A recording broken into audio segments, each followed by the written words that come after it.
আপনাদের দৃষ্টিতে আমি এখন জনপ্রিয়, কিন্তু আমার দৃষ্টিতে আমি জন্ম থেকে জনপ্রিয়। এটা আমার মাথার মধ্যেও ছিল না যে আমি কখনো এরকম প্রফেশনালি অভিনয় করব। আপনি যে চরিত্রগুলো এখন পর্যন্ত দেখেছেন আপনারা, ওগুলো কোনোটাই তো আমি নই আসলে। সিনিয়র অভিনেতার ক্ষেত্রে একটু ভীতি হয়তো কাজ করে, কিন্তু তাও ওই জোনে ঢোকার আগে আমি এটা ঠিকঠাক করে নিই। একদম শুরুর গল্প যদি বলি, আমি ক্লাস 3-তে থাকতে প্রথম মঞ্চে উঠি সেন্ট মেরিস স্কুলের একটা খুব ঐতিহাসিক হল, যে হলে ঢাকার অনেক লিজেন্ডারি অ্যাক্টর অ্যাক্ট্রেসরা অভিনয় করে এসেছেন মঞ্চে। হুমায়ুন ফরিদি, আফজাল হোসেনদের মতো লিজেন্ডরা। তো ওখানে ক্লাস 3-তে থাকতে প্রথম আমি অভিনয় করি একটা ছোট নাটিকায়। আমরা 3জন পারফর্মার ছিলাম। এরপরে অনেক বছর পরে গিয়ে যখন ক্লাস 10-এ পড়ি, তখন আবার একটা স্কুল ফাংশনের মধ্যে, আবার যখন কলেজে পড়ি তখন আবার একটা কলেজ ফাংশনের মধ্যে। এই 3টা হচ্ছে যে আমার মানে স্কুল জীবনের অভিনয়ের সাথে জড়িত হওয়ার গল্প। তারপরে ডিগ্রির পরে গিয়ে আমি থিয়েটারের সাথে যুক্ত হই। 93-তে শুরু করলেও এটা ইন্টারাপ্ট হয়। 95 থেকে আমি একেবারে ওতপ্রোতভাবে থিয়েটারের সাথে যুক্ত হয়ে যাই। এটা আমার মাথার মধ্যেও ছিল না যে আমি কখনো এরকম প্রফেশনালি অভিনয় করব ক্যামেরার সামনে। এটা আমার মাথায় কখনো ছিল না। এটা সময়ে গিয়ে হয়তো বা পরিবর্তন হয়েছে আর কি মানসিকতা। এটা সবার মধ্যে হয়, ব্যবসা ছেড়ে চাকরি করে, চাকরি ছেড়ে ব্যবসা করে মানুষ ওরকম। আমি 2001 থেকে 15 পর্যন্ত প্রায় 15 বছর চাকরি করি। তো কিন্তু এই 15 বছরে আমার কোনো ইনক্রিমেন্ট হয়নি, আমার কোনো প্রমোশন হয়নি। এবং ওই সময় আমার খুব খারাপ লাগতো এটা, যে আমার পাশে যে কলিগ আছে তার হচ্ছে, আমার হচ্ছে না কেন। পরে যখন আমি অভিনয় জগতের মধ্যে মানে পেশাগতভাবে এটা শুরু করি এবং আমি বিভিন্ন জায়গায় কাজ করতে থাকি, তখন আমি উপলব্ধি করলাম এখানে তো কম এফোর্ট দিয়ে আমি ভালো রেজাল্ট পাচ্ছি।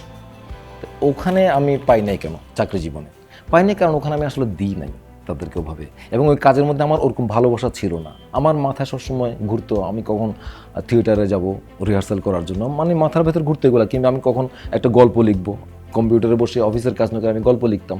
তাহলে যেহেতু আমি আসলে সেখানে সেভাবে দিই নাই, তারাও আমাকে ওভাবে দেয় নাই। তো এখানে যখন একটু দিচ্ছি, যেহেতু আমার অভিনয়ের প্রতি ভালোবাসা আছে, তখন ওখান থেকেও দেখতে পাচ্ছি আমি রেজাল্ট পাচ্ছি। পাশাপাশি চাকরি জীবনে নতুন কোনো চাকরির জন্য যখন আমি ইন্টারভিউ দিতে যেতাম, তখন দেখতাম যে আমার খুব অস্বস্তি লাগতো, ভয় লাগতো, কারণ আমি জানি যে আমি জানি না। কিন্তু এই ক্ষেত্রে যখন আমি বিভিন্ন জায়গায় অডিশন দিতে যেতাম, সেখানে ওরকম নার্ভাস বোধ করতাম না, কারণ এটার মধ্যে আমার ভালোবাসা আছে, দীর্ঘদিনের একটা ব্যাপার স্যাপার আছে। সব কিছু মিলিয়ে আমি তখন উপলব্ধি করলাম যে হ্যাঁ, আপনাকে কিছু পেতে হলে দিতে হবে আগে, না হলে পাবো না। এখন এই বিষয়গুলো আমরা সবাই জানি, কিন্তু উপলব্ধির বিষয় আর কি। পরবর্তী জীবনে এসে আমার কাছে এই উপলব্ধিটা হয়েছে। এখানে আসলে চিত্রনাট্য নির্বাচনের ক্ষেত্রে অনেক কিছু বিষয় কাজ করে। আমার ক্ষেত্রে আমি যেটা দেখেছি, যেমন চিত্রনাট্য তো আছেই, একটা বিষয় আছেই, কিন্তু এই চিত্রনাট্য যারা রূপদান করবেন তারা, বা ওই টিমটা বা ওই ডিরেক্টরটা কেমন, বা তাদের সোলটা কেমন, এই বিষয়গুলো আমার বিবেচনার মধ্যে আসে আর কি। স্ক্রিপ্টের বাইরের কথা বলছি, আর স্ক্রিপ্টে তো আসলে অনেক কিছু বিবেচনার বিষয় আছেই। সার্টেন কিছু পিরিয়ড পর্যন্ত অবশ্যই থাকে। মনে করেন আমি একটা কাজের সাথে 4-5 মাস ধরে ইনভলভ, তাহলে ওই ক্যারেক্টারটার অনেক কিছু তো ভেতরে ঢুকে যায়। এটা ভাষাগত বিষয় হতে পারে, আচরণগত বিষয় হতে পারে।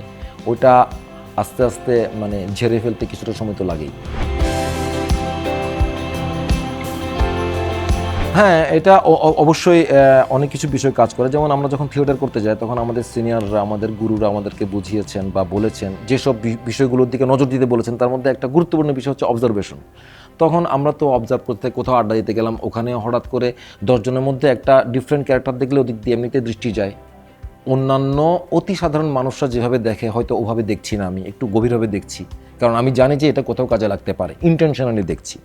তো সেই হিসেবে বলা যায় যে এগুলো কাজ করে আর কি। আমার তো আসলে আঁতুড়ঘর ওইটাই, থিয়েটারই আঁতুড়ঘর।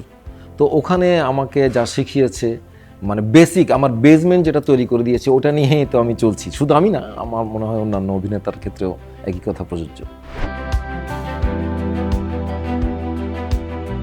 কোনো চাপ তৈরি করে না। এটা না করার কিছু কারণও আছে, কারণ জনপ্রিয়তার কথা যেটা বলছেন, জনপ্রিয় আপনাদের দৃষ্টিতে আমি এখন জনপ্রিয়, কিন্তু আমার দৃষ্টিতে আমি জন্ম থেকে জনপ্রিয়। আমি হচ্ছে সবার ছোট ভাই। আমরা 6 ভাই বোন, 5 ভাই 1 বোন, এবং আমি এত ছোট যে আমার সাথে আমার ইমিডিয়েট বড় ভাইয়ের ডিফারেন্স প্রায় 10 বছর। তাহলে আমি ওদের সন্তানের মতোই ভাই। তখন থেকে আমি জনপ্রিয়, এবং আজকের দিন পর্যন্ত আমার ভাই বোনেরা আমাকে খুব আদর করেন, মানে আমাকে নিয়ে ভাবেন। ইভেন এমনও হয় যে বাড়িতে গেলে আমি যদি এমন হয় যে হয়তো রাত করে বাসায় ফিরছি, তখন ধমক ধমক দেন এই বুড়ো মানুষটাকেও। তাহলে এটা আমার জন্য অনেক বড় পাওয়া আর কি। এটা প্রতিটা কাজের ক্ষেত্রে আমার কাছে চ্যালেঞ্জিং মনে হয়, কারণ প্রতিটা কাজই, প্রতিটা চরিত্রই আমার জন্য চ্যালেঞ্জ। কেন? কারণ ওটা তো আমি নই।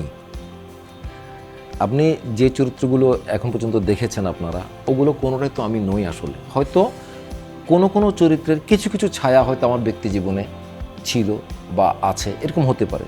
যেহেতু কোনোটাই আমি নই, নতুন একটা চরিত্র হয়ে উঠতে অবশ্যই চ্যালেঞ্জের বিষয় সবার জন্য।